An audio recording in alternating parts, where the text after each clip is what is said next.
Imagine if you could find an extra 2 hours every day to do what you love. Sounds impossible, right? Well, let me ask you, have you ever found yourself scrolling through your phone, wondering where the time went? Or maybe you've spent hours binge-watching TV shows, only to feel guilty about the lost productivity. If so, you're not alone. The average person spends around 4 hours a day on non-work, non-family activities. That's a significant chunk of time, and when you break it down, it's shocking. Think about it, if you could use just 1 hour less of your day on time-wasting habits and invest it in something meaningful, what could you achieve? The possibilities are endless. These non-work, non-family activities can be categorized into 4 main time-wasting habits: social media, watching TV, browsing the internet, and playing video games. Now, before you start judging yourself, let's talk about why we're so drawn to these habits. We've all heard the phrase, "there's no such thing as free time."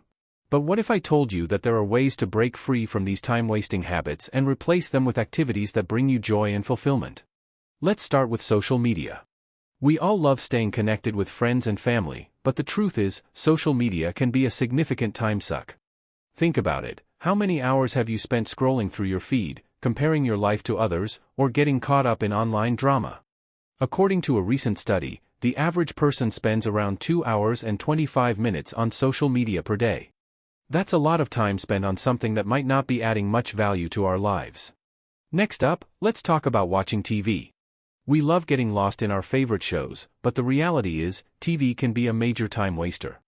Think about it, how many hours have you spent binge-watching shows, only to feel guilty about the lost productivity? According to a study, the average person spends around 3.3 hours per day watching TV. That's a lot of time spent on something that might not be adding much value to our lives. Now, let's talk about browsing the internet. We all love staying informed and entertained online, but the truth is, browsing the internet can be a significant time suck. Think about it, how many hours have you spent searching for information, getting caught up in online rabbit holes, or browsing through endless tabs? According to a study, the average person spends around 2.5 hours per day browsing the internet. That's a lot of time spent on something that might not be adding much value to our lives. Finally, let's talk about playing video games. We all love getting lost in our favorite games, but the reality is, gaming can be a major time waster. Think about it, how many hours have you spent playing games, only to feel guilty about the lost productivity? According to a study, the average person spends around 2 hours and 15 minutes per day playing video games. That's a lot of time spent on something that might not be adding much value to our lives. So, what's the big deal? Why should we care about these time-wasting habits? The truth is, these habits not only waste valuable time but also lead to decreased productivity, increased stress, and negative impacts on mental and physical health. According to a study, excessive social media use can lead to feelings of loneliness, anxiety, and depression. Similarly, excessive TV watching can lead to obesity, sleep deprivation, and decreased physical activity. But don't worry, the good news is that you can break free from these time-wasting habits and replace them with activities that bring you joy and fulfillment.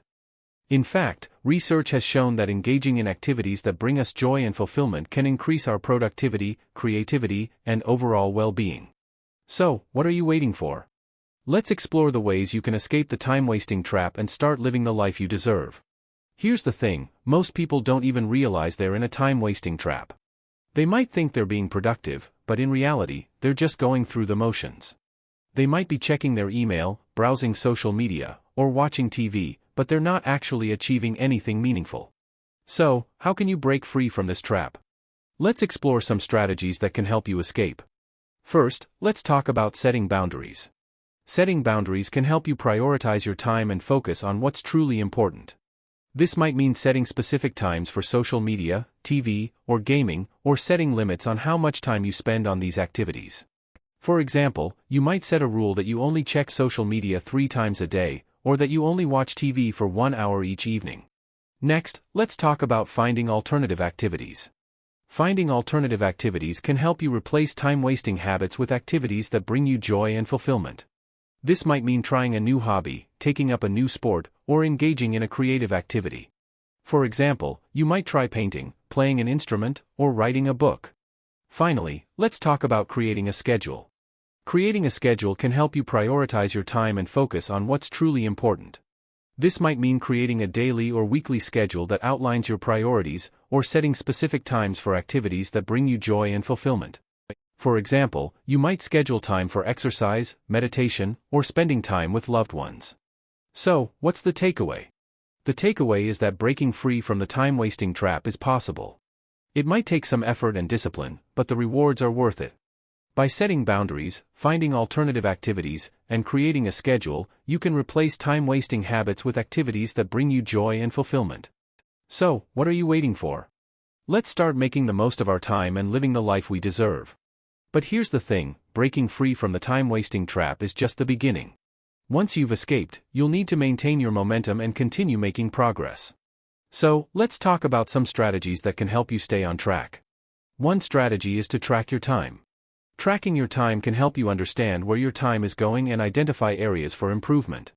This might mean using a planner, app, or spreadsheet to track your time, or setting reminders to stay on track.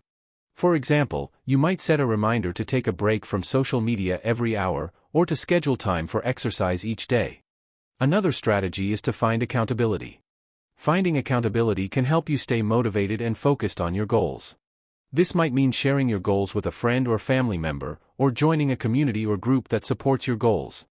For example, you might join a fitness class or a book club to stay motivated and accountable.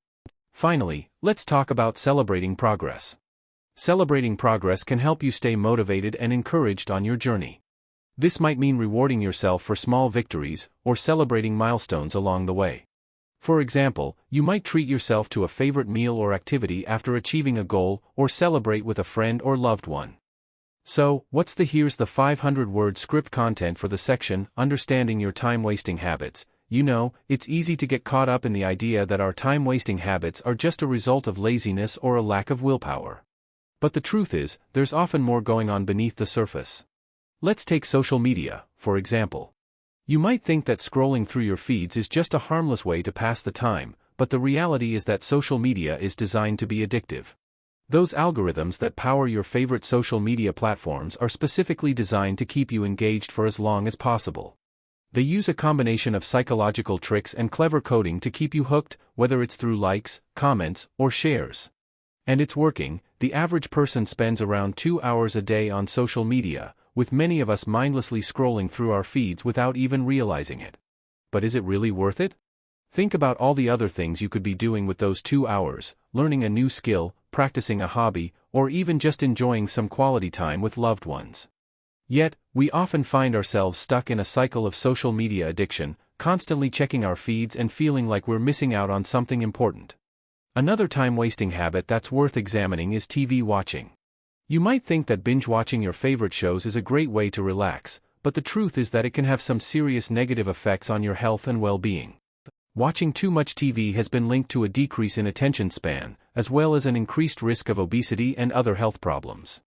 But here's the thing, TV can also be a valuable resource for learning new things and staying up to date with industry news. The key is to use it in moderation, and to make sure that you're not sacrificing other important activities in the process. So, how can you avoid getting sucked into the time-wasting vortex of social media and TV? One key strategy is to understand the underlying reasons why you're engaging in these habits in the first place. For example, are you using social media as a way to avoid feeling anxious or bored? Are you watching TV as a way to unwind after a long day? Once you understand the underlying motivations behind your behavior, you can start to make changes that are more intentional and meaningful. And that's exactly what we're going to explore in the next section, the psychology behind time wasting, and how you can break free from these habits for good. You might be thinking, but I'm already trying to cut back on social media and TV, what else can I do? The answer is that there are many other strategies you can use to break free from these habits and start doing what's truly important to you. We'll be exploring some of these strategies in the next section, but for now, let's just say that it's time to take a closer look at the underlying reasons why you're engaging in these habits. What's driving your behavior, and how can you use that information to make positive changes in your life? Taking control of your time. Imagine waking up every morning feeling refreshed, renewed, and ready to take on the day. Sounds like a dream, right? Well, it's not as impossible as you think. The first step towards achieving this feeling is to identify your time-wasting habits and categorize them into 3 groups: habits that bring you joy, habits that provide a sense of accomplishment, and habits that are simply mindless. Let's start with the habits that bring you joy. These might include activities like reading, painting, or playing music. You know, the things that make you feel alive and happy. These habits are essential to your mental well-being, and it's okay to prioritize them. In fact, research shows that people who engage in activities they love are more productive, creative, and resilient. Next, let's talk about habits that provide a sense of accomplishment. These might include tasks like exercise, meal prep, or learning a new skill. These habits give you a sense of pride and fulfillment, and they're essential for building self-confidence. The key is to find activities that challenge you and make you feel good about yourself. Now, let's talk about the habits that are simply mindless. These might include scrolling through social media, watching TV, or browsing the internet. These habits are often the easiest to fall into, but they can also be the most damaging. They can lead to feelings of guilt, shame, and anxiety, and they can derail your productivity and goals. So, how can you replace these mindless habits with activities that align with your values and goals? Start by setting clear intentions and priorities. What are your goals and values? What activities will help you achieve them? Write them down and post them somewhere visible. Next, schedule time for these activities into your daily or weekly routine. Use tools like time blocking, Pomodoro timers, and accountability partners to stay on track and avoid distractions. And finally, be patient and kind to yourself as you work through this process. Remember, taking control of your time is a journey, not a destination. But here's the thing, taking control of your time is a journey, not a destination. It takes commitment, discipline, and patience. Are you ready to make the first step? Take the first step today by identifying one area where you can improve your time management skills. Share your progress with us in the comments below and let's support each other in our journey to productivity and happiness.